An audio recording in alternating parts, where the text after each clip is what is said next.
Varda et la Pointe Courte, une histoire d'amour qui a laissé des traces. Le passage de la réalisatrice sur les bords de l'étang de Thau pour son premier long métrage fait toujours parler, 65 ans plus tard. Mon mari, il est là. Ça, c'est son oncle. Ça, c'est son frère.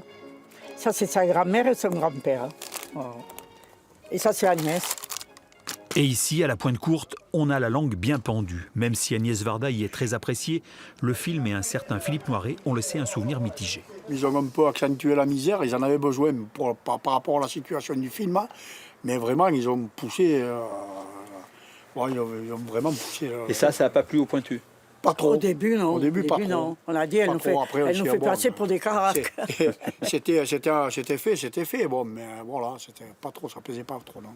Il y a ça, et puis il y a Philippe Noiret aussi, il avait dit du mal du film, hein, alors que s'il n'avait pas fait celui-là, peut-être qu'il n'aurait pas fait les autres. Moi, je trouve que les gens qui crachent comme ça dans la soupe, c'est pas très bien pour. Même fin, bon, c'était M. Noiret.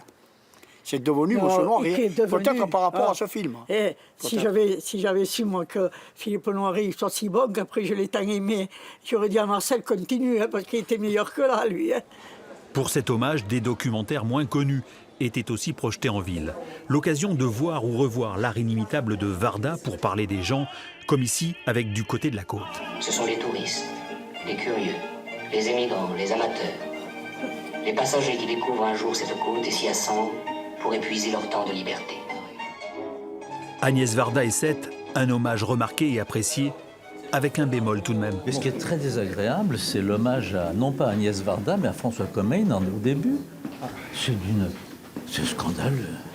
À Seth, la politique, ce n'est pas que du cinéma. Plus qu'ailleurs, on y a l'esprit libre et frondeur. En cela, Laissez-toi et Varda étaient proches.